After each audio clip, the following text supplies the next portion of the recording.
हरे कृष्णा। गुरु और गौरांग की प्रसन्नता के लिए मैं यह एक छोटा सा प्रयास करने जा रहा हूँ।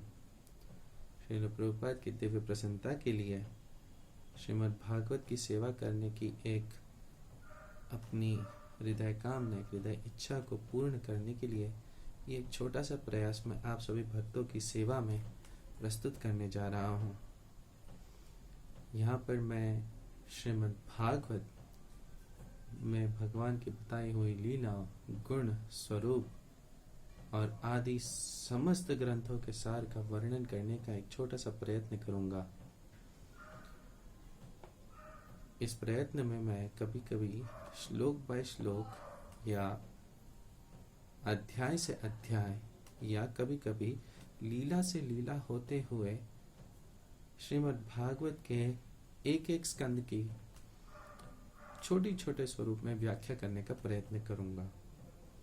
इस प्रयास के लिए मैं आप सभी का आशीर्वाद चाहता हूं और आप सभी से मैं अनुरोध करता हूं कि इस प्रयास में आगे बढ़ने के लिए आपका आशीर्वाद मुझे दें एवं अपना सपोर्ट भी मुझे प्रदान करें। इस प्रयास में आगे बढ़ने के लिए मैं केवल वही शब्दावली का प्रयोग करूंगा जो मैंने वर्तमान एवं पूर्व आचार्यों से सुना है। यहाँ पर न तो मैं अपनी तरफ से कोई ज्ञान या शब्दावली का प्रयोग करूंगा और प्रयत्न यही करूंगा कि जैसा मैंने सुना है या पढ़ा है वैसा का वैसा आपके सामने प्रकट कर सकूं।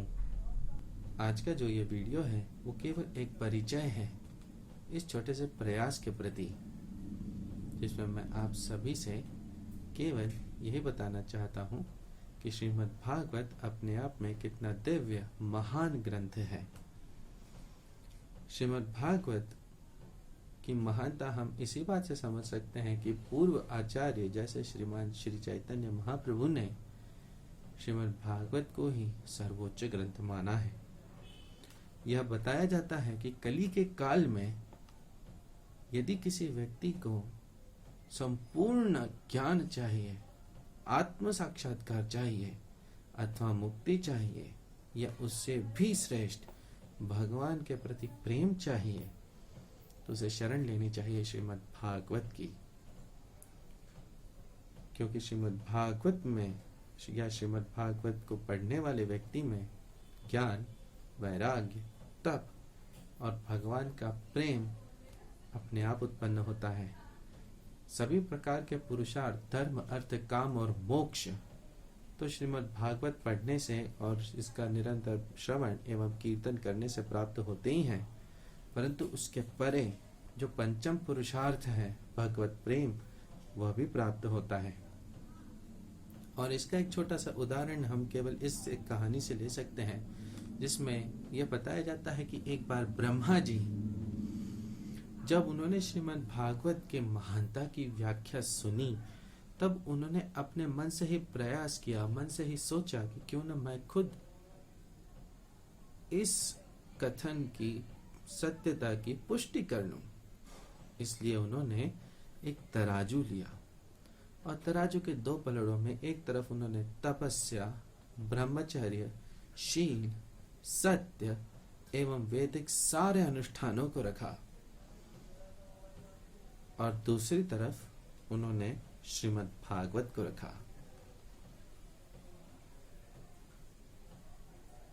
मूल्यांकन करते हुए ब्रह्मा जी को समझ आया, ब्रह्मा जी को दिखा कि श्रीमद् भागवत उन्होंने जिस पलड़े पर रखा था वो भारी हो गया एवं बाकी सभी वैदिक अनुष्ठान आदि चीजें हल्की हो गई। इससे ब्रह्मा जी ने स्वयं इस बात की सत्यता की पुष्टि करी कि श्रीमद् भागवत अपने आप में ही एक महान ग्रंथ है और श्रीमद् भागवत से ही इस काल में अथवा किसी भी काल में परम सत्य अर्थात भगवान श्री कृष्ण को जाना जा सकता है और भगवान के प्रेम की प्राप्ति की जा सकती है। इसी श्रीमद् भागवत की सेवा करने के हेतु से मैं आप सभी लोगों से अनुरोध करूंगा कि आप सभी लोग मुझे अपना आशीर्वाद प्रदान करें।